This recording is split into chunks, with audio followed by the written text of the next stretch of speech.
আসসালামু আলাইকুম, কি অবস্থা সবার, কেমন আছেন? কাঙ্ক্ষিত ক্লাস গ্রামার, যেখানে সবার সমস্যা মোটামুটি, তাই না? সো গ্রামারটাকে আমরা, আমাদের টার্গেট হচ্ছে এমন সহজভাবে শেখা যাতে করে আপনি কোনোদিন না ভুলেন এবং ভুলতে না পারেন। অর্থাৎ আমরা আজকের ক্লাসে ভার্বটাকে পানির মতো সহজ করে শিখব। আমরা জানি ভার্ব খুবই পিকুলিয়ার একটা টপিক, অর্থাৎ এই ভার্বের মধ্যে কিন্তু অনেক অনেক ধরনের ইনফরমেশন রয়েছে।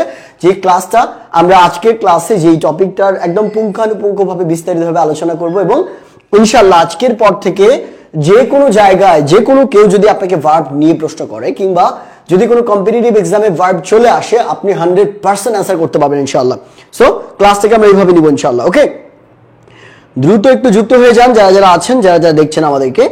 আমরা কিছুক্ষণের মধ্যে আমাদের আজকের যে ক্লাসটি রয়েছে সেটা আমরা শুরু করবো ইনশাআল্লাহ। একটু দ্রুত শেয়ার করে দিন আমাদের লাইভটা। ওকে, যারা যারা দেখছেন একটু কষ্ট করে জানান কে কে যুক্ত আছেন, কে কোন জায়গা থেকে যুক্ত আছেন।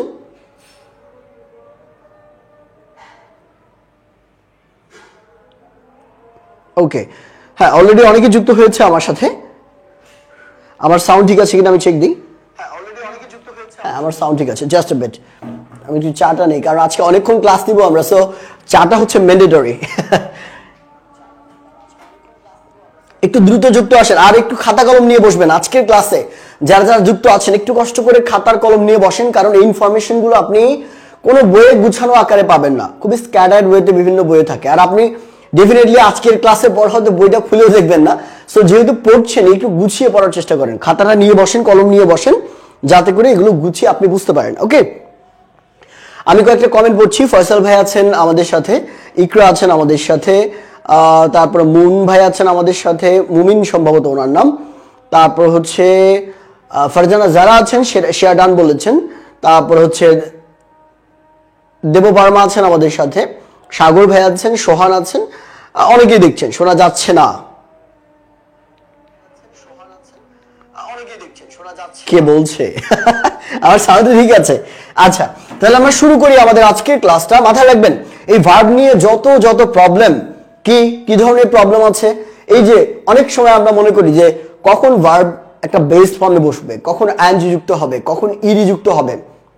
এছাড়াও কোন ভার্বটাকে কি নামে ডাকা হয়, ভার্বের আগে টু থাকলে কি হবে, ভার্বের আগে আপনার হচ্ছে অন্য কিছু থাকলে কি হবে, ফর থাকলে কি হবে, কিভাবে কি চেঞ্জটা করব আমরা। এই যে সবকিছু নিয়ে যে তালগুলো আমরা পাকিয়ে ফেলি, এই আজকের ক্লাস থেকে ইনশাআল্লাহ ক্লিয়ার হয়ে যাবে। ঠিক আছে, সো ভার্বের কনসেপ্টটাকে একটু আমরা ভালো করে বোঝার চেষ্টা করি। ভার্ব মানে হচ্ছে ক্রিয়া। ভার্ব মানে কি? ক্রিয়া। খুব সিম্পলি হচ্ছে ক্রিয়া মানে হচ্ছে কাজ। তার মানে পৃথিবীতে যত কাজ হয় সবগুলোকে আমরা ভার্ব নামে রাখতে পারি। যে কোনো ধরনের কাজ হতে পারে, ফিজিক্যাল কাজ, মেন্টাল কাজ, এরকম যে কোনো কাজকে আমরা কি বলবো? ভার্ব বলবো। তার মানে একটা বাক্যের মধ্যে ভার্ব চেনার সহজ উপায়, ওই বাক্যের মধ্যে কোন শব্দ দ্বারা কাজ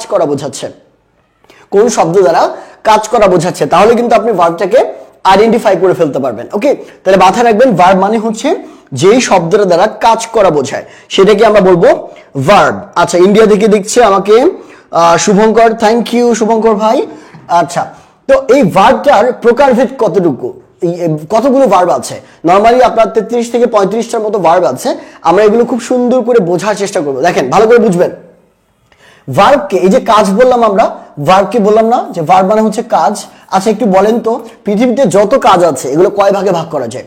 পৃথিবীতে যত কাজ আছে এগুলোকে মাথায় রাখবেন, দুই ভাগে ভাগ করা যায়। কি? দুই ভাগে। একটাকে আমরা বলি কি?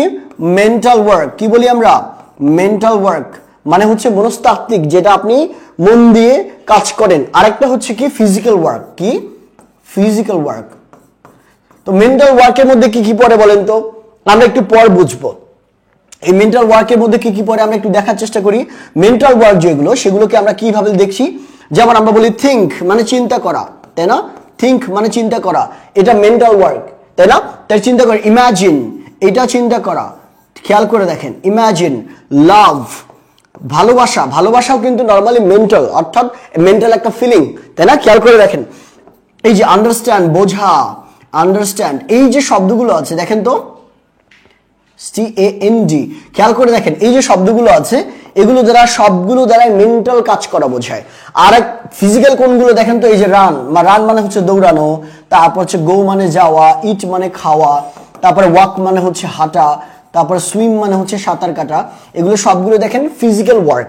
খুব সহজ ভাষায় যদি বলি, কাজকে আমরা দুই ভাগে বিভক্ত করতে পারি। এক ধরনের কাজ আছে যেগুলোতে আমাদের ফিজিক্যাল অ্যাক্টিভিটির দরকার পড়ে না, অর্থাৎ হাত পা চোখ কান নাক মুখ এগুলোর কোনো দরকার পড়বে না, এগুলোর নড়াচড়ার কোনো দরকার পড়বে না। আর অন্যদিকে আরেক ধরনের কাজ আছে যেগুলোতে অবশ্যই শরীরের কোনো একটা অঙ্গ কিংবা প্রত্যঙ্গের নড়াচড়া কিংবা ফিজিক্যাল অ্যাক্টিভিটির দরকার আছে, তাই না? আমরা নর্মালি ভার্বটাকে এইভাবে বিভক্ত করতে পারি। আচ্ছা, কুষ্টিয়া থেকে দেখছি, বিভিন্ন জায়গা থেকে আমাদেরকে দেখছেন, একটু দ্রুত আমাদের লাইভে শেয়ার করে দিব। মোটামুটি 350 মানুষ আমাদের সাথে যুক্ত হয়ে গিয়েছেন অলরেডি। একটু যারা দেখছেন, আমি চাই আপনারা 370 জন মানুষই আমাদের লাইভটা একবার করে একটু শেয়ার করে দিন, ঠিক আছে? এটুকু তো আপনাদের কাছে চাইতেই পারি, তাই না? আচ্ছা, ওকে, ওয়ালাইকুম আসসালাম সাদিয়া। ওকে, তাহলে দেখেন কি বললাম, মেন্টাল ওয়ার্ক মানে যেই কাজগুলো আপনার কোনো ফিজিক্যাল অ্যাক্টিভিটি লাগে না, শরীরের হাত পা নাড়াচাড়া করতে হয় না, এগুলোকে আমরা বলি মেন্টাল ওয়ার্ক। আরেক ধরনের ওয়ার্ক আছে ফিজিক্যাল, যেগুলো শরীরের হাত পা নাড়াচাড়া করতে হয়, যেমন আমি লিখছি, আমি কথা বলছি, আমি তারপর হচ্ছে হাঁটাহাঁটি করছি, এই পাশ থেকে এই পাশে হাঁটাহাঁটি করছি, এগুলোকে আমরা বলি ফিজিক্যাল ওয়ার্ক। এরকম কাজের যেমন দুইটা প্রকারভেদ রয়েছে, এই মেন্টাল ওয়ার্কগুলোর একটা নাম আছে, এই ফিজিক্যাল ওয়ার্কগুলোর একটা নাম আছে। মেন্টাল যে ওয়ার্কটা, এটাকে আমরা বলি হচ্ছে স্টেটিভ ভার্ব। এই ভার্বগুলোকে আমরা কি বলি? Stative verb. মাথায় রাখবেন, এগুলোর নাম কি? Stative verb. মাথায় রাখবেন, স্টেট মানে কি? অবস্থা। স্টেট মানে কি? অবস্থা। আর স্টেট মানে অবস্থা, যে কোনো অবস্থা কিন্তু নড়াচড়ার অবস্থায় থাকে না। অবস্থা মানে হচ্ছে কি? একটা বদ্ধ অবস্থা বোঝায়, দ্যাট মিন্স সেখানে কোনো মুভমেন্ট নাই। তাহলে স্টেট মানে কি? মুভমেন্ট ছাড়া যে অবস্থাটা, সেটাকে আমরা বলছি। তাহলে স্টেটিভ মানে যেই ভার্বগুলোতে শারীরিক কোনো মুভমেন্ট লাগে না, সেগুলো স্টেটিভ ভার্ব। আর ফিজিক্যাল অ্যাক্টিভিটি যেগুলো আছে, সেগুলোকে আমরা বলি অ্যাকশন ভার্ব। খুব সহজ ভাষায় অ্যাকশন ভার্ব, অথবা এর আরেকটা নাম আছে, নাম হচ্ছে ডাইনামিক ভার্ব। কি বলি আমরা? Dynamic verb. পরীক্ষার প্রশ্নে কিন্তু ডাইনামিক ভার্বটা অনেক বেশি আসে। নিচের কোনটি ডাইনামিক ভার্ব, তখন কিন্তু আপনাকে দেখতে হবে যে ডাইনামিক মানে হচ্ছে ফিজিক্যাল অ্যাক্টিভিটি লাগে, তার মানে অ্যাকশন ভার্বের আরেকটা নাম ডাইনামিক ভার্ব। ক্লিয়ার? বোঝা গেল? এইটুকু আমরা বুঝতে পেরেছি। ওকে, থ্যাংক ইউ। গোলাম রাব্বি ভাই, এই তো পড়েছি, কুষ্টিয়া থেকে দেখছেন, খুব সুন্দর, সহজে বুঝতে পারি ভাই, ধন্যবাদ। তাহলে আমরা শুরু করি, আপনারা একটু কষ্ট করে লাইভে শেয়ার করে দেন। আজকের ক্লাসে আমরা অনেক কিছু শিখবো ইনশাআল্লাহ। তাহলে আমরা দুই প্রকার ভার্ব পেলাম, একটা হচ্ছে স্টেটিভ আর একটা হচ্ছে অ্যাকশন কিংবা ডাইনামিক। এটা নিয়ে আমি কথা বলেছিলাম আপনাদের, মনে আছে কিনা? যে অ্যাকশন ভার্বগুলোকে, এই জিনিসটা একটু মাথায় রাখবেন, অ্যাকশন ভার্বগুলোকে কন্টিনিউয়াস করা যায়। কি বললাম আমরা? কন্টিনিউয়াস করা যায়, কিন্তু পক্ষান্তরে স্টেটিভ যে ভার্বগুলো আছে, এই স্টেটিভ ভার্বগুলোকে আমরা কি করতে পারি না? কন্টিনিউয়াস করতে পারি না। এটা আমি একটা শর্ট ভিডিওতে খুব সুন্দর করে দেখিয়েছিলাম, ঠিক আছে? কন্টিনিউয়াস করা যায় না। এরকম বাক্যের মধ্যে আমরা একটু দেখি, দেখেন তো। অ্যাকশন ভার্ব, যেমন আপনি বলেন রান, রান মানে দৌড়ানো, তার মানে আমরা এটাকে বলতে পারি যে আই এম রানিং। আমরা বলতে পারি না? আমি কি বলতে পারি বলেন তো? যে আই এম রানিং। আমরা এটা বলতে পারি, আই এম ওয়াকিং বলা যায়, তাই না? আমরা এগুলো কি কন্টিনিউয়াস করতে পারছি? সেম ভাবে আই এম স্লিপিং, আমি ঘুমোচ্ছি, আই এম স্লিপিং। আমি কথা বলছি, আই এম টকিং। এই যে বাক্যগুলো, এই ভার্বগুলো সবগুলোর সাথে আপনি কন্টিনিউয়াস করতে পারবেন, আইএনজি যুক্ত করতে পারবেন। কিন্তু যেগুলো স্টেটিভ ভার্ব, এগুলো তো ডাইনামিক ভার্ব বা অ্যাকশন ভার্ব, কারণ এগুলো দ্বারা কাজ করা বোঝায়, শরীরের যে কোনো অঙ্গ প্রত্যঙ্গ কি করা বোঝায়? মুভ করা বোঝায়। এখন আর কিছু ভার্ব আছে, যেমন এই ভার্বগুলো আপনি কখনো শুনেছেন কিনা আমি জানি না, এই ভার্বগুলোর নাম আপনি কখনো শুনেছেন কিনা আমি জানি না। যেমন লাভ, আমরা কখনো বলি যে আই এম লাভিং ইউ? আমরা কখনো কাউকে বলি না আই এম লাভিং ইউ। তার মানে এই যে লাভের সাথে আইএনজি যুক্ত করা যায় না, দ্যাটস বিকজ এই লাভটা একটা স্টেটিভ ভার্ব। লাভটা কি? সরি, এটা না, লাভটা হচ্ছে একটা স্টেটিভ ভার্ব, আর স্টেটিভ ভার্বগুলোকে কন্টিনিউয়াস করা যায় না। সেম ভাবে আমরা অনেক সময় বলি আই এম ইমাজিনিং, এই যে ইমাজিনের সাথে আইএনজি হয় না, ইমাজিনিং হয় না, ইমাজিনিং, এটা ভুল। তারপর আমরা বলি আই এম আন্ডারস্ট্যান্ডিং, এই যে আন্ডারস্ট্যান্ডিংটাও কিন্তু হবে না, ঠিক আছে? এইভাবে কিন্তু চাইলে আপনি স্টেটিভ ভার্বগুলোকে কন্টিনিউয়াস করতে পারবেন না। ক্লিয়ার? বোঝা গেল? তাহলে এখন এরকম কিছু ভার্ব আছে, আপনি দেখবেন যে নিচের কোন, এরকম প্রশ্ন থাকতে পারে যে নিচের কোন ভার্বটির সাথে আইএনজি যুক্ত করা যায় না, নিচের কোন ভার্বটিকে কন্টিনিউয়াস করা যায় না, কিংবা একটা ভুল বাক্য দেয়া থাকলো যে I am seeing the bird, I am seeing the bird, আমি পাখিটি দেখছি। এই দেখছি অর্থাৎ সির সাথে আইএনজি যুক্ত করা যায় না। তো বলা থাকলো I am seeing the bird, বাক্যটির কোথায় ভুল? তখন কিন্তু আপনি বিপদে পড়বেন, কারণ আপনি যদি না জানেন যে সির সাথে আইএনজি যুক্ত করা যায় তাহলে কিন্তু যায় না, তাহলে কিন্তু বিপদে পড়বেন। ঠিক আছে, এটা গেল স্টেটিভ এবং ডাইনামিক ভার্বের যে ব্যাপারটা, ক্লিয়ার, বোঝা গেল। এবার আমরা আসি ফাইনিট এবং নন ফাইনিটে, যে ভার্বের মেইন প্রকারভেদগুলো আছে সেখানে। ভালো করে বোঝেন, ভালো করে বোঝেন কি ফাইনিট ভার্ব এবং non finite verb. Finite verb এবং কি নন ফাইনিট ভার্ব, ক্লিয়ার, বোঝা যাচ্ছে? ভালো করে বোঝেন ফাইনিট ভার্ব এবং নন ফাইনিট ভার্ব। ভার্বকে আমরা মূলত মাথায় রাখবেন, এটা 1 নাম্বার আর এটা হচ্ছে 2 নাম্বার, নন ফাইনিট। সক্ষমতার উপর ভিত্তি করে ভার্বকে 2 ভাগে বিভক্ত করা যায়। সক্ষমতা কিরকম? কিছু কিছু ভার্ব আছে যারা একা একাই বাক্য তৈরি করতে পারে, একা, অন্য কারো সাহায্য ছাড়া একাই বাক্যের অর্থ কমপ্লিট করতে পারে, সেগুলোকে আমরা বলি ফাইনিট ভার্ব। আর নন ফাইনিট ভার্ব কাকে বলে? একা একা বাক্য তৈরি করতে পারে না, অর্থাৎ ফাইনিট ভার্বের সাহায্য দরকার পড়ে। ফাইনিট ভার্ব ছাড়া এই নন ফাইনিট ভার্ব অচল, একা বাক্য তৈরি করতে পারে না। তাহলে কি বললাম যে দুইজনের ক্ষমতা কি? দুইজনের ক্ষমতা হচ্ছে, ফাইনিট ভার্বের একটা ক্ষমতা কি? একা বাক্য তৈরি করতে পারা। ফাইনিট ভার্বের ক্ষমতা কি? একা বাক্য তৈরি করতে পারে, ঠিক আছে। কিন্তু পক্ষান্তরে নন ফাইনিট ভার্ব একা বাক্য তৈরি করতে পারে না। তাহলে এই হচ্ছে দুইজনের মধ্যে পার্থক্য। এখন এটা তো আমি বুঝলাম, এটার ব্যাখ্যা তো আমি জানি, কিন্তু বাক্যের মধ্যে কিভাবে আমি একটা ফাইনিট এবং নন ফাইনিট ভার্বকে চিহ্নিত করব, দেখা মাত্র আমি কিভাবে বুঝতে পারবো এটা ফাইনিট ভার্ব, এটা নন ফাইনিট ভার্ব? একদম 3 সেকেন্ডে বোঝার উপায় কি, শর্টকাট কি বলেন? ফাইনিট এবং নন ফাইনিট ভার্বটাকে চেনার শর্টকাট কি? আচ্ছা, না, রাফতাদুল ইসলাম ফারদিন বলেছেন যে স্টেটিভ ভার্ব কোনগুলো, এগুলো কি কোনো স্পেসিফিক ভার্ব আছে? স্পেসিফিক ভার্ব নাই। স্টেটিভ ভার্ব সেগুলোই হবে যেগুলো মেন্টাল কাজ করা বোঝাবে, অর্থাৎ যেগুলোতে ফিজিক্যাল কোনো কি থাকবে না, অর্থাৎ কন্ট্রিবিউশন থাকবে না, হাত পা চোখ কান নাক মুখ এগুলো নড়াচড়া করা যাবে না। ঠিক আছে, এগুলোকে আমরা বলবো হচ্ছে ওকে। আচ্ছা, আগের ক্লাসগুলো আপনি পাবেন আমাদের ইউটিউব চ্যানেলে। আমাদের ইউটিউবের নামও কিন্তু লিঙ্গুয়াল একাডেমি। যারা যারা এখনো আপনারা সাবস্ক্রাইব করে রাখেননি, আমাদের ইউটিউব চ্যানেলে গিয়ে সাবস্ক্রাইব করে রেখে প্রত্যেকটা ক্লাস গুছানো আকারে পাবেন। আমাদের আগের প্রায় 21টা ক্লাস গুছানো আকারে সিরিয়াল আকারে আপলোড দেওয়া আছে। সো ওই 21টা ক্লাস আপনারা একটু ফ্রি টাইমে করে নেবেন, ওই ক্লাসগুলো খুব সুন্দর করে বুঝতে পারবেন। এখন একটা চিহ্নিত করার ব্যাপার, যে নন ফাইনিট এবং ফাইনিট ভার্ব আমি কিভাবে চিনবো, একটা বাক্যের মতো দেখা মাত্র আমি কিভাবে চিনবো, এই বাক্যটা দিয়ে আমরা কিন্তু খুব সুন্দর করে বুঝতে পারবো। দেখেন, I jumped from a running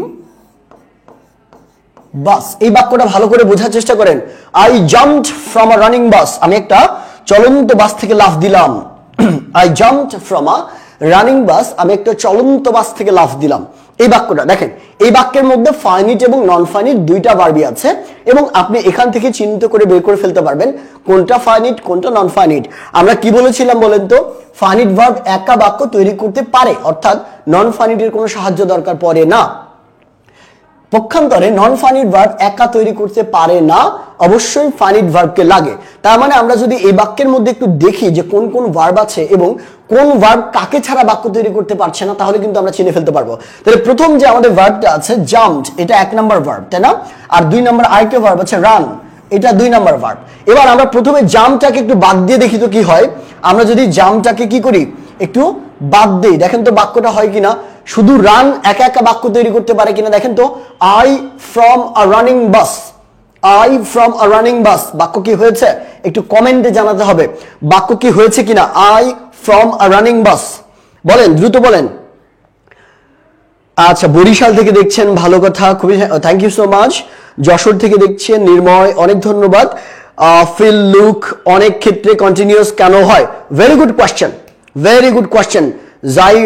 জাইরান সম্ভবত তোমার নাম, নাকি জারিন, জারিন নামটা ডিফারেন্ট ওয়েতে তুমি লিখেছো।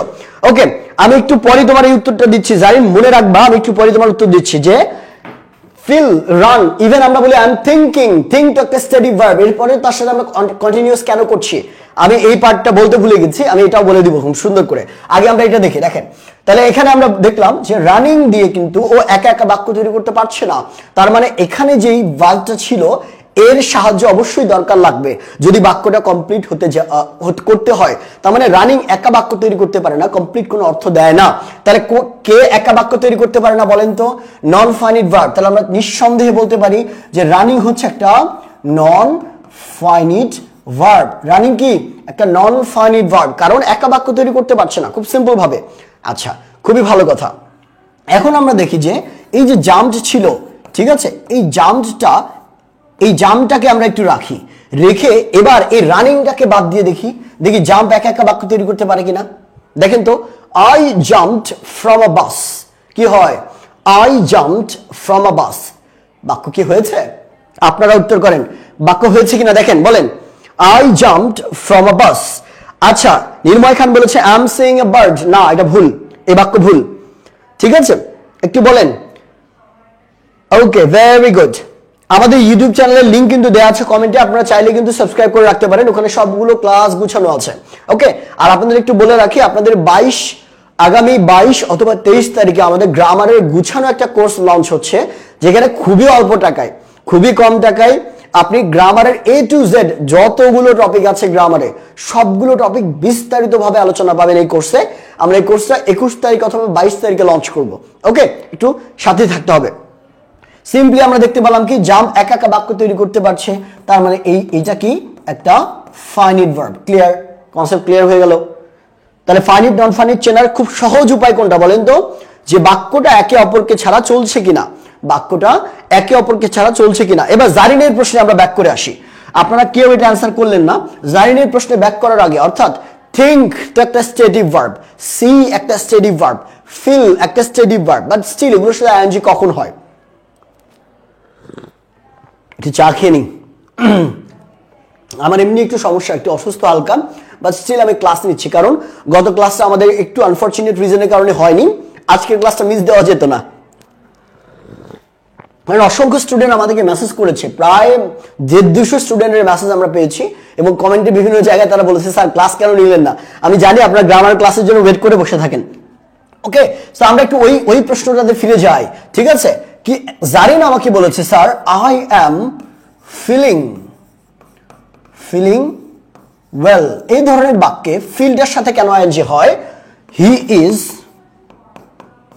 Thinking straight, he is thinking straight, এই যে থিঙ্কের সাথে কেন আইএনজি হয়? এখন এই যে ফিল এবং থিঙ্কের সাথে কেন আইএনজি হচ্ছে বলেন। এখন দেখেন, আমরা বিশ্বকাপ চলার সময় দেখেন এই ফিলটাও কিন্তু একটা স্টেডি ভার্ব, তাই না? আমি বলেছিলাম স্টেডি ভার্বগুলো কন্টিনিউয়াস হয় না, তাহলে এখানে কেন হলো? এখানে এটা একটা স্টেডি ভার্ব, কেন এর সাথে আইএনজি যুক্ত হলো? প্রশ্ন হচ্ছে এটাই, কারণ আমার কথার সাথে কন্ট্রাডিক্ট করছে, বিপরীতে যাচ্ছে, স্টেটমেন্টের বিপরীতে যাচ্ছে। কেন হলো দেখেন, বিশ্বকাপ সময় যখন আমাদের ফুটবল বা ফিফা হলো, ফিফার সময় ব্রাজিল এবং আর্জেন্টিনার খেলা যখনই আসে, তখন কিছু মানুষকে এইভাবে দেখবেন আপনি, যে যখন ব্রাজিল জিততে থাকে তখন সে ব্রাজিলের দলে, আপনার বন্ধু বান্ধবের মধ্যে এরকম মানুষ আছে। আবার যখন আর্জেন্টিনা জিততে থাকে তখন সে আর্জেন্টিনার দলে। তার মানে এই মানুষগুলো কি দুই নৌকায় পা দিয়ে চলে, অর্থাৎ এরা এই পাশেও এরা এই পাশেও, অর্থাৎ দুই রকম বৈশিষ্ট্য প্রকাশ করে। ঠিক সেম ভাবে এই যে স্টেটিভ ভার্বগুলো আছে, কিছু সংখ্যক স্টেটিভ ভার্ব, তার মধ্যে কি কি? ফিল, থিঙ্ক, এই যে ফিল আছে, থিঙ্ক আছে, আর সি আছে, এরকম গুটি কয়েক ভার্ব আছে, গুটি কয়েক স্টেটিভ ভার্ব আছে, যারা বাক্যের অবস্থান সাপেক্ষে স্টেটিভের মতো আচরণ করে, ডাইনামিক কিংবা অ্যাকশনের মতো আচরণ করে। তো যখন এরা দুই রকম আচরণ করে, তার মানে এদের দুইটাই করা যাবে। আপনি নরমালি কি, এই জন্যই আমরা কি, যেহেতু এরা ডাইনামিকের মতো আচরণ করতে পারে, এই কারণে আমরা এগুলোর সাথে আইএনজিও যোগ করতে পারি। ক্লিয়ার? স্টেটিভ হওয়ার সত্ত্বেও কিছু ভার্বের সাথে, খুব বেশি না, 3 থেকে 4টা বা 5টা ভার্ব হবে সর্বোচ্চ ইংলিশে, এগুলোর সাথে ডাইনামিক স্টেটিভ হওয়ার সত্ত্বেও এরা ডাইনামিকের মতো আচরণ করে, ফলে এগুলোর সাথে আমরা আইএনজি যুক্ত করি। ক্লিয়ার? বোঝা গেল? Concept clear? আচ্ছা, ওকে, থ্যাংক ইউ সো মাচ। আচ্ছা, এবার আমরা একটু দেখার চেষ্টা করি এটা আমরা বুঝলাম, ক্লিয়ারলি আমরা বুঝতে পেরেছি, তাই না? এবার আমরা একটু দেখি যে সির সাথে কখন আইএনজি যুক্ত করব আমরা, সিইং কখন ব্যবহার করা হবে। একজন বাক্য বলেছিলেন যে sir I am seeing a bird, এই বাক্যটা কি সঠিক কিনা? I am seeing a bird, ঠিক আছে? কিংবা আপনি বলেন I am seeing a dog, এটা বেশি মজা হবে, সিইং আ ডগ। আচ্ছা, মনে করেন এটা বললেন, ঠিক আছে? খেয়াল করে দেখেন, এই যে সির সাথে আইএনজি যুক্ত করা হয় কোন অর্থে বলেন তো? আপনি চাইলে কিন্তু সির সাথে আইএনজি যুক্ত করতে পারবেন না। সির সাথে দুইটা জায়গাতে আইএনজি যুক্ত করা যায়। কয়টা জায়গাতে? দুই জায়গাতে। তখন যখন সিটা একটা জিরান্ড আকারে বসে, কি আকারে? এই জিরান্ড আকারে। এইটা নিয়ে আমরা কথা বলবো পরবর্তী ক্লাসগুলোতে, আমরা জিরান্ড নিয়ে কথা বলবো, বিস্তারিত আলোচনা হবে। আরেকটা যখন ডেট করা বোঝায়, ডেট করা কোন অর্থে? ডেট করা মানে তো বোঝেন, ধরেন কপত এবং কপতি, যেমন গতকাল ভালোবাসা দিবস ছিল, পয়লা ফাল্গুন ছিল। সো কপত এবং কপতি দুইজন ব্যক্তি যখন একে অপরকে পছন্দ করে কোথাও ঘুরতে যায়, দুইজনের সাথে একে অপরের সাথে ঘুরতে যায়, তখন আমরা ওইটাকে কি বলি? যে সে ডেট করছে, আমি তার সাথে ডেট করছি, সে তার সাথে ডেট করছে। এই যে ডেট করা অর্থে আমরা সির সাথে আইএনজি যুক্ত করতে পারি। তার মানে I am saying a bird, এর অর্থ কি দাঁড়ায় জানেন? আমি পাখির সাথে ডেট করছি। সেম ভাবে I am saying a dog, আমি একটা কুকুরের সাথে ডেট করছি। সো ডেট করা অর্থে কিন্তু আপনি সির সাথে আইএনজি যুক্ত করতে পারবেন। দ্যাট মিনস এই বাক্যটার অর্থ কিন্তু ডিফারেন্ট হয়ে যায়। গ্রামেটিক্যালি এটা ইনকারেক্ট না, কিন্তু অর্থ ডিফারেন্ট হয়ে যায়, ঠিক আছে? হ্যাঁ, এক্স্যাক্টলি, যে স্টেডি ভার্ব ডায়নামের মতো আচরণ করে তখন সেই স্টেডি এর কন্টিনিউয়াস হয়। ভেরি গুড, সুকুমার রায় শান্ত ভাই বলেছেন। থ্যাংক ইউ আশফাকুর আলম ভাই, ধন্যবাদ। আমি যে you student in your class, thank you. ক্লাসগুলো নিয়মিত করবেন। জারিন, উত্তর পেয়েছো বাবা? ওকে, সরি, জারিন তো বড় আপু হতে পারে, আমি আসলে এসএসসি বা এইচএসসি ক্লাস নিই তো এই কারণে বাবা শব্দটা অনেক বেশি চলে আসে, ঠিক আছে? জারিন আপু, আপনি যদি আমার সিনিয়র হয়ে থাকেন ক্ষমা সুন্দর দৃষ্টিতে দেখবেন। ওকে, তাহলে আমরা চলে যাই পরবর্তী অংশে। সেটা কি? সেটা হচ্ছে ফাইনিট ভার্বকে কয় ভাগে বিভক্ত করা যায়। ফাইনিট ভার্বের প্রকারভেদগুলো দেখেন। ফাইনিট ভার্ব আছে না, এই ফাইনিট ভার্বকে আবার বিভক্ত করা যায় কয় ভাগে বলেন? এই ফাইনিট ভার্বের দুইটা প্রকারভেদ আছে। কয়টা প্রকারভেদ? দুইটা প্রকারভেদ আছে। একটাকে আমরা বলি কি? Principal verb. কি বলি আমরা? Principal verb. এবং আরেকটাকে কি বলি আমরা? আরেকটাকে বলি হচ্ছে হেল্পিং ভার্ব অথবা অক্সিলিয়ারি ভার্ব। হেল্পিং ভার্ব অথবা অক্সিলিয়ারি ভার্ব, ঠিক আছে? অক্সিলিয়ারি ভার্ব, এই দুইটা ভার্ব আছে, একটা হচ্ছে প্রিন্সিপাল আর একটা হচ্ছে অক্সিলিয়ারি। এই সম্পর্কে আমরা মোটামুটি সবাই জানি, তাই না? এই সম্পর্কে আমরা কি সবাই মোটামুটি জানি। এখন এই প্রিন্সিপাল ভার্বকে আবার দুই ভাগে বিভক্ত করা যায়। প্রিন্সিপাল ভার্বকে কি দুই ভাগে বিভক্ত করা যায়? কি কি বলেন তো? প্রিন্সিপাল ভার্বকে দুই ভাগে বিভক্ত করা যায়। একটাকে আমরা বলি হচ্ছে ট্রানজিটিভ ভার্ব, একটাকে কি বলি? ট্রানজিটিভ। এগুলো একটু লিখে নিতে হবে, ট্রানজিটিভ। এবং আরেকটাকে বলা হচ্ছে ইনট্রানজিটিভ। ওকে, সো আমরা এই হেল্পিং ভার্বটাকে সাইড করে রাখি। এই হেল্পিং ভার্বকে কি সাইড করে রাখি। আমরা এই অংশটা নিয়ে কথা বলি। প্রিন্সিপাল ভার্ব মানে হচ্ছে যে একটা বাক্যের মূল ভার্বটা, একটা বাক্যের মূল ভার্ব বা মেইন ভার্বকে আমরা প্রিন্সিপাল ভার্ব বলি। এটা সিম্পলি আমরা চিনে ফেলতে পারবো, তাই না? একটা বাক্যের যেই ভার্বটা ছাড়া বাক্যটা সম্ভব না, ওই বাক্যের মূল ভার্বটাকে, যেই বাক্যের অর্থাৎ একটা বাক্যের মধ্যে যেই শব্দটা মেইনলি কাজ করা বোঝায়, ওইটাকে আমরা বলবো প্রিন্সিপাল ভার্ব। এখন প্রিন্সিপাল ভার্বের আন্ডারে দুইটা ভার্ব আছে, একটা হচ্ছে ট্রানজিটিভ আর একটা হচ্ছে ইনট্রানজিটিভ। ট্রানজিটিভ ভার্ব কাকে বলে? এই ট্রানজিটিভের বাংলাটা যদি আপনি জানেন তাহলে কিন্তু এটার ব্যাখ্যাটা আপনি পেয়ে যাবেন। ট্রানজিটিভ কথার অর্থ হচ্ছে কি? সকর্মক। কি বলি আমরা বাংলায়? সকর্মক। আপনারা যারা ব্যাকরণ পড়েছেন তা সেখানে দেখবেন সকর্মক ক্রিয়া নামের একটা ক্রিয়া আছে। কি নাম? সকর্মক ক্রিয়া। এটাই হচ্ছে সেই ট্রানজিটিভ ভার্ব। আর একটা ভার্ব দেখবেন নাম হচ্ছে অকর্মক ক্রিয়া। কি আছে? কি লিখলাম এটা? ইনট্রানজিটিভ। ইনট্রানজিটিভ ভার্ব কোনগুলো? অকর্মক ক্রিয়া। অকর্মক ক্রিয়া। এখন অকর্মক ক্রিয়া বলতে কি বোঝায়? সকর্মক ক্রিয়া বলতে কি বোঝায়? কর্ম এখানে অকর্মক মানে ওর যে কোনো কাজ নাই এরকম কিন্তু না। এখানে কর্ম মানে যে অর্থটা বোঝানো হয়েছে আপনারা কি মনে আছে? ইংরেজিতে অবজেক্টের ইংরেজি কি? অবজেক্টের বাংলা কি? অবজেক্টের বাংলা হচ্ছে কর্ম। অবজেক্টের বাংলা কি? কর্ম। তার মানে যেই ভার্বগুলোর কর্ম নেই, কর্ম আছে তাকে বলা হয় সকর্মক। কর্ম মানে কি? অবজেক্ট। তার মানে যেই ভার্বের অবজেক্ট আছে ওইটাকে আমরা বলবো ট্রান্সিটিভ। যে ভার্বের কর্ম নেই তাকে বলা হয় অকর্মক। তাহলে যেই ভার্বের অবজেক্ট নেই তাকে বলা হয় ইনট্রান্সিটিভ। বোঝা গেল? গ্যাস হচ্ছে আমার। ওকে, থ্যাংক ইউ। আচ্ছা, আমি নিউ ট্রেনে পড়ি, যারা ট্রেনে পড়ে আচ্ছা জানেন তাহলে তো বাবা ঠিকই আছে। Okay, see here smell just like fish, এই ভাবগুলো তো কন্টিনিউয়াস হয় না। এক্স্যাক্টলি, স্মেলিং বলতে পারি না, টেস্টিং বলতে পারি না, লুকিং হয়। এই লুকিং আমি বলি না I am looking at you, এই যে লুকিং হয় এটা একটা স্টেটিভ ডাইনামিক, দুইটাই সজল। ওকে, সিটা হয় না। ওকে, আচ্ছা এটা আমরা বুঝে ফেললাম। এবার আমরা একটু দেখি যে সকর্মক এবং অকর্মক ক্রিয়া আমরা কিভাবে চিনব। সকর্মক এবং অকর্মক ক্রিয়া আমরা কিভাবে চিনব। আমি দুইটা বাক্য এখানে লিখছি, আমার মনে হয় যে জায়গাটা আপনারা ক্লিয়ার করতে পারবেন। দেখেন, আমরা বললাম যে হি bought a car, he bought a car, I go to school. আচ্ছা আমাকে বলেন, সাবজেক্ট এবং অবজেক্ট চেনার একটা শর্ট ভিডিওতে আমি উপায় দিয়েছিলাম যে কিভাবে আপনি একদম দেখা মাত্র সাবজেক্ট এবং অবজেক্ট চিনে ফেলতে পারবেন। খুবই সহজ একটা উপায় দিয়েছিলাম, মনে আছে আপনাদের? বলেন তো, মনে আছে? সাবজেক্ট চেনার উপায় কি?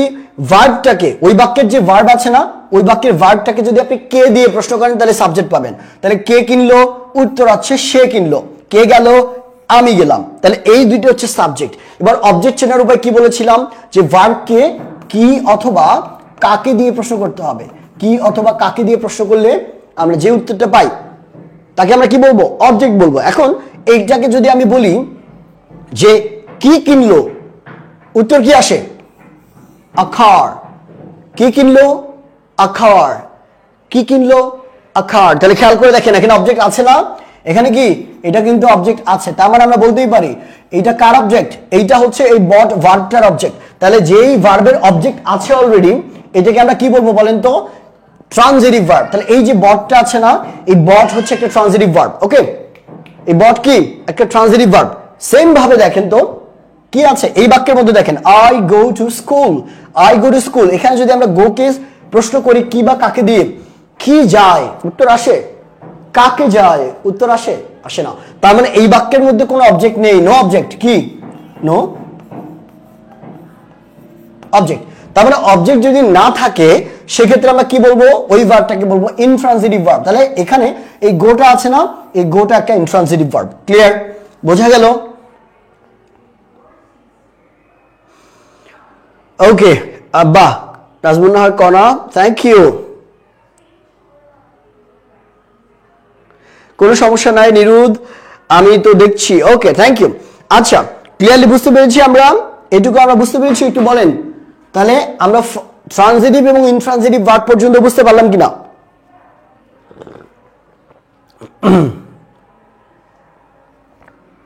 একটু বলেন। স্টুডেন্ট কমে গিয়েছে আমি জানি, যে গ্রামারের যখন আমরা ডিপে ঢুকি মানুষজন কি জানেন, যা জানে, যে সহজ জিনিসগুলো বারবার জানে সে ওগুলো দেখতে মজা পায়, কারণ সে অলরেডি সেটা জানে। যখন সে দেখে ও আচ্ছা এটা তো আমি পারি, এটা তো এটা হবে, এটা তো এটা হবে, সেগুলো দেখে তার মজা লাগে।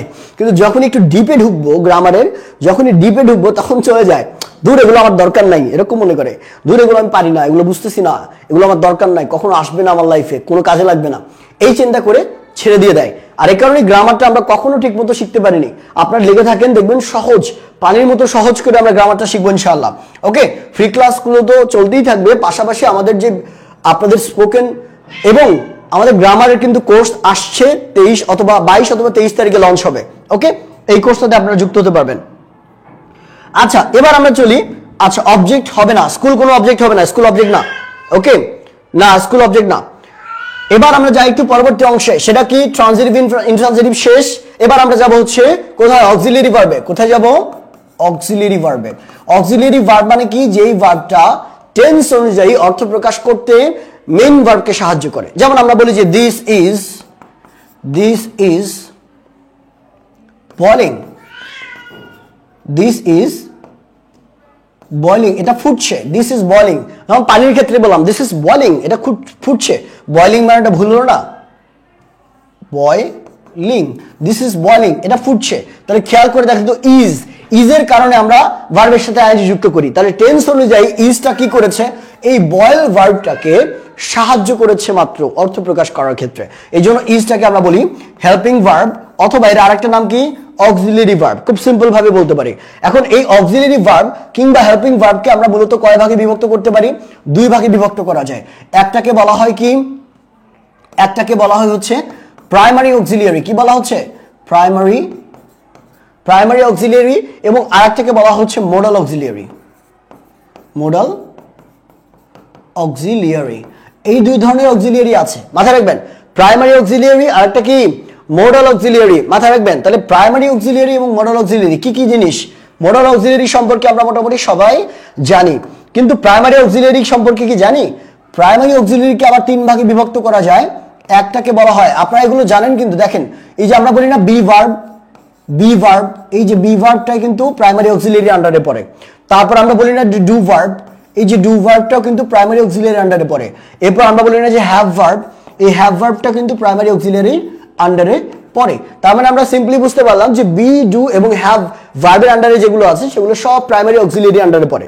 তাহলে বি ভার্বের আন্ডারে কি কি থাকে আমরা এগুলো সবাই জানি, বলেন তো, এম থাকে, ইজ থাকে, আর থাকে, ওয়্যার থাকে, ওয়াজ থাকে, এবং বি নিজেও থাকে, তাই না, কি থাকে, বি নিজেও কিন্তু থাকে, এগুলো তাই না, বিং আছে। আচ্ছা, ডু ভার্বের আন্ডারে কি কি আছে বলেন তো, ডু, ডিড এবং ডাজ, এগুলো হচ্ছে ডু ভার্বের আন্ডারে। হ্যাভ ভার্বে কি কি বলেন তো, হ্যাভ, হ্যাজ, হ্যাড, এই তিনটা, তো এগুলো আমরা জানি, তাই না। এখন কথা হলো যে মোডাল অক্সিলারিকে কয় ভাগে বিভক্ত করা যায়। মোডাল অক্সিলারিকে আমরা মূলত কয় ভাগে বিভক্ত করতে পারি, দুই ভাগে বিভক্ত করা যায় মোডাল অক্সিলারিকে। একটাকে বলা হচ্ছে পিওর মোডাল, কি বলা হয়, পিওর মোডাল, এবং আরেকটাকে বলা হয় সেমি মোডাল, কি বলা হয়, সেমি মোডাল ভার্ব। ক্লিয়ার, বুঝতে পারছেন, বলেন তো। স্যার টেন্সের ফ্রি ক্লাসটা কি হয়েছিল? না তানজিনা আপু, টেন্সের ক্লাস আমি এখনো নিইনি, অনেক আগে ক্লাস নিয়েছিলাম। আমি ভেবেছি যে টেন্সের ক্লাসটা আপনাদের আবার দিব, যারা যারা বোঝেননি তারা টেন্সের ক্লাসটা আবার পাবেন, কোনো সমস্যা নেই। ওকে, বা ওহি, নাজরিন আক্তার আপু, আচ্ছা ওহি বলছে, Ohi thank you so much, class 4 হয়ে তুমি গ্রামার ক্লাস করছো, বাহ খুব ভালো। ওকে, সো আপনাদের ম্যাম মানে চা বানাইলে তার মধ্যে চিনির চও দেয় না, তো খালি চা দিয়ে রাখছে, চিনি দেয় না, তার কারণে আমার স্বাস্থ্য বেড়ে যাচ্ছে, এই কারণে সে চিনি দেয় না, চিনি খাওয়া বারণ। ওকে, সো পিওর মোডাল কোনগুলো এবং সেমি মোডাল কোনগুলো আমরা একটু শর্টকাটে এখান থেকে জেনে নেই। আগামী ক্লাসে আমরা যাতে নন ফাইনাইট ভার্বগুলো নিয়ে আলোচনা করতে পারি, জিরান্ট, ইনফিনিটিভ এন্ড পার্টিসিপল, এগুলো নিয়ে বিস্তারিত আলোচনা করতে পারি। দেখেন এখানে যেই পিওর মোডাল কাকে বলা হয়, ওয়ান ওয়ার্ড মোডাল, যেগুলো ওয়ান ওয়ার্ডেড মোডাল। ওয়ান ওয়ার্ডেড মানে কি, একটা শব্দ দ্বারা গঠিত মোডাল ভার্বগুলো, যেমন কি কি আছে, একটা শব্দ যে ভার্বগুলো হবে, ক্যান, তারপরে হচ্ছে খুড, তারপরে হচ্ছে মে, এরকম একটা, তারপর হচ্ছে উইল, এরকম একটা মাত্র শব্দ দ্বারা যে মোডালগুলো গঠিত, এগুলোকে আমরা বলি পিওর মোডাল, এগুলো হচ্ছে পিওর মোডাল। আর সেমি মোডাল কোনগুলো, যেগুলো একাধিক শব্দ দ্বারা গঠিত, যেমন নিড টু, এই নিড টুর সাথে দুইটা শব্দ আছে, নিড একটা, টু একটা, তারপর আছে কি ডেয়ার টু, এইটা দুইটা আছে, তারপর হচ্ছে ইউজ টু, তাই না, ইউজ টুর মধ্যে দুইটা আছে, তারপরে হচ্ছে হ্যাভ টুর মধ্যে দুইটা আছে, হ্যাজ টু, হ্যাড টু, তারপরে অট টু, গোয়িং টু, এই যে দেখেন এগুলো সবগুলোর মধ্যে দুইটা করে আছে, তাহলে এগুলোকে আমরা বলি সেমি মোডাল। কেন, কারণ এগুলো হচ্ছে মূলত এই একটা মোডালের সাথে অন্য একটা পার্টস অফ স্পিচ যুক্ত থেকে মডেল গঠন করে, ঠিক আছে, একটা মডেলের সাথে অন্য একটা পার্টস অফ স্পিচ যুক্ত থেকে মডেল গঠন করে, এই কারণে এগুলোকে বলা হয় সেমি মোডাল। ক্লিয়ার, বোঝা গেল? এক্স্যাক্টলি, থ্যাংক ইউ পাপি আপু, অনেক ধন্যবাদ। ক্লিয়ারলি বুঝতে পেরেছেন কিনা আমাকে একটু বলেন তো। আচ্ছা স্যার আপনি একটা গ্রুপ খুলবেন, ওইটাই আমি অ্যাড হচ্ছে, আপনার অনেক ভালো লাগে। আচ্ছা গ্রুপ তো আমি তো লিঙ্গুয়াল একাডেমির ওয়ান অফ দ্য ফাউন্ডার, ঠিক আছে, মিম ম্যাম এবং আমরা দুইজনই লিঙ্গুয়াল একাডেমির মালিক। সো এটা বলতে পারেন যে এটাই আমার গ্রুপ। সো এখানে আমরা ক্লাস নিব নিয়মিত, আমার ক্লাসগুলো আপনি এখান থেকেই পাবেন। ওকে ভাইয়া, আমি নার্সিং করছি তাই বুঝতেছি না ইংলিশটা মনে রাখতে পারবো কি না। কাবেরী সুলতানা স্নিগ্ধা, নার্সিং করছি, দেখো তোমার নার্সিং এর জন্য, এখন তুমি নার্সিং করছো, নার্সিং এর পরে তোমাদের সম্ভবত আরো একটা ধাপ আছে, বিএসসি না কি যেন বলে, আমি যতটুকু জানি আমার ফ্রেন্ড সার্কেল করেছে। সো সেই জায়গাতে কিন্তু তোমার ইংলিশটা অনেক বেশি জরুরি হয়ে পড়বে, ঠিক আছে। নার্সিং ভর্তির পরে স্পোকেনটাও কিন্তু অনেক বেশি জরুরি হয়ে পড়ে এবং সেটার জন্য তোমার গ্রামারটা লাগবে। সো আমি তোমাকে সাজেস্ট করব, আমাদের যে গ্রামার কোর্সটা আসতে চলেছে, আমরা যেটাতে ভর্তি নিব কিছুদিন পর, 21 তারিখ অথবা 22 তারিখে লঞ্চ হবে, ওই গ্রামারে একদম কি থেকে শুরু করব আমরা, একদম পুঙ্খানুপুঙ্খ ভাবে আমরা ওয়ার্ড থেকে শুরু করে একদম আপনার ন্যারেশন, ঠিক আছে, ওয়ার্ড থেকে শুরু করে কি কি থাকবে, ন্যারেশন থাকবে, ভয়েস থাকবে, সিম্পল কমপ্লেক্স কম্পাউন্ড থাকবে, সেন্টেন্স থাকবে, তারপর হচ্ছে আপনার এই যে ভার্ব, পার্টস অফ স্পিচ থাকবে, ডিটারমিনার থাকবে, অনেক মানে যত গ্রামারের টপিক আছে সবগুলো পাবেন এই একটা কোর্সে, ঠিক আছে।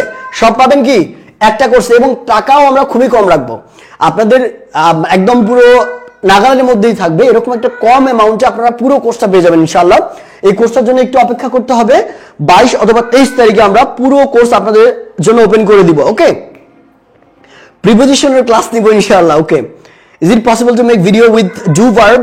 ওকে, I will try to do that. Okay, don't worry. Shahida আপু বলেছেন যে আম 55 ইয়ার্স ওল্ড। আচ্ছা, এটাতে হাসলো কে? গ্রাম্যচিত্র, তুমি হাসি দিলা কেন বাবা? ঠিক আছে, আমি আবার বাবা বলে ফেলেছি, আমি সরি, কিন্তু আপনি হাসি দিলেন কেন? ঠিক আছে, আমাদের ক্লাসগুলো কারা করে জানেন? 60-70 প্লাস মানুষজন আমাদের ক্লাসগুলো করে, সেটা হাসার কিছু নাই। ইংরেজি অনেকেই শেখে তাদের নাতিদের সাথে কথা বলার জন্য, তাদের পরিবারের মেম্বার অনেকেই বাইরে থাকে, তাদের সাথে কথা বলার জন্য ইংরেজিটা অনেকেই শিখছে। আমাদের পেইড ব্যাচে, আমাদের শূন্য থেকে স্পোকেন নামের একটা ব্যাচে ভর্তি চলছে এখন। এইটা একটা স্পোকেন ইংলিশের ব্যাচ। এই ব্যাচে আমরা প্রত্যেকবার দেখি 60 প্লাস বয়সের মানুষজন 2-3 জন থাকবেই, এটা ম্যান্ডেটরি একটা ব্যাপার, ঠিক আছে। আর এই ব্যাচে ভর্তি চলছে, আমি যখন কথা চলেই এসেছে, যারা আমাদের এই ব্যাচে যুক্ত হতে চান, স্পোকেনটা শূন্য থেকে শিখতে চান, তারা এই নাম্বারে কল করতে পারেন অথবা আমাদের পেজে মেসেজ করতে পারেন। আমরা কিন্তু আপনাকে একদম শূন্য থেকে স্পোকেনটা শেখাবো, এবং অথবা আপনি চাইলে কিন্তু আমাদের পেজে মেসেজ করতে পারেন, আমাদের পেজেও আপনাকে পুরো বিস্তারিত তথ্যগুলো দিয়ে দেওয়া হবে। ওকে, কমপ্লিটিং সেন্টেন্স নিয়েন প্লিজ ভাইয়া, আমি ইংলিশে রাইটিং পার্ট গুলো নিয়ে লিখতে পারি না, এর জন্য কি করা উচিত? সাবরিন, রিয়া, আচ্ছা রিয়া আপু, আপনি আগে রাইটিং পার্টের আগে গ্রামারটা ঠিক করেন। গ্রামার ঠিক করলে রাইটিং পার্টটা করতে ইজি হবে, ঠিক আছে। গ্রামার ঠিক না থাকলে কিন্তু আপনি রাইটিং পার্টে গিয়েও কিন্তু বারবার ভুল করবেন, হবে না। আমি আমার স্ত্রী একসাথে শিখছি, বাহ। সাইফুল আজম ভাই অনেক ধন্যবাদ। আব্দুল করিম ভাই বলছেন ফি কত হবে? আমি বলে দিই, আমাদের গ্রামার কোর্সটার ফি হবে আপনার 999 টাকা, ঠিক আছে। মাত্র 999 টাকা আপনি কোর্সটা করতে পারবেন। আমাদের কোনো কোর্সের দাম এত কম হয়নি কখনো। আমাদের গ্রামার কোর্স যেটা আছে, একদম জিরো থেকে আমরা শেখাবো, যত টপিক আছে ডিটেলসে আপনি গ্রামারে বস হবেন, এইটা আমরা আপনাকে চ্যালেঞ্জ করে বলতে পারি। মাত্র 999 টাকায় কোর্সটাতে যুক্ত হতে পারবেন। এত কম টাকায় কোর্স আমরা কখনো সেল করিনি, আমাদের এই প্ল্যাটফর্মে কোনো কোর্স নাই, ঠিক আছে। এটাই প্রথম আপনাদের জন্য। ওকে, সো এটা সম্পর্কে আমরা বিস্তারিত ইনশাআল্লাহ 22 অথবা 23 তারিখে আলোচনা করব। একটু পেজে কি থাকতে হবে, আপ টু ডেট থাকতে হবে। সো আজকের ক্লাসে আমরা এর বেশি কিছু শিখবো না। নন ফাইনাইট ভার্বের কি কি বাকি আছে, আমাদের জিরান্ড বাকি আছে, তারপরে পার্টিসিপল বাকি আছে, জিরান্ড পার্টিসিপল ইনফিনিটিভ, ঠিক আছে। জিরান্ড পার্টিসিপল ইনফিনিটিভ সহ, জিরান্ড পার্টিসিপল ইনফিনিটিভ সহ আরো কিছু ভার্ব আমাদের বাকি আছে, যেমন 8 প্রকার ভার্ব আছে। ফ্যাক্টিটিভ ভার্ব, তারপর reflexive verb, quasi passive verb, তারপর কোয়াসিটিভ ভার্ব, এরকম আরো কিছু নোশনাল ভার্ব, কিছু ভার্ব আছে যে ভার্বগুলো সম্পর্কে আমাদের জানা উচিত। সেই ভার্বগুলো নিয়ে আমরা আলোচনা করব আগামী ক্লাসে। ততক্ষণ পর্যন্ত আমরা একটু ভালো থাকবো আর আপ টু ডেট থাকবো। আমাদের প্রত্যেকটা ক্লাস দেখবো, শেয়ার করব, যাতে করে গ্রামারটা চাঙ্গা থাকে। আর সবাই একটু প্রিপারেশন নিব, যাতে করে আমাদের গ্রামার ব্যাচটাতে সবাই যুক্ত হয়ে যেতে পারি। তাহলে ক্লাসগুলো করে আপনি একটা তৃপ্তি পাবেন, গ্রামার শিখে একটা তৃপ্তি পাবেন, কারণ ওখানে আরো ব্রেকডাউন করে করে ভেঙে ভেঙে ভেঙে ভেঙে আমি এবং আপনার মিম আপু আমরা দুইজনই কিন্তু কোর্সটাতে থাকবো ইনশাআল্লাহ। ওকে, সো দেখা হবে আপনাদের সাথে পরবর্তী ক্লাসে এই ভার্বের সেকেন্ড পার্ট নিয়ে। ততক্ষণ পর্যন্ত ভালো থাকুন, সুস্থ থাকুন, আল্লাহ হাফেজ।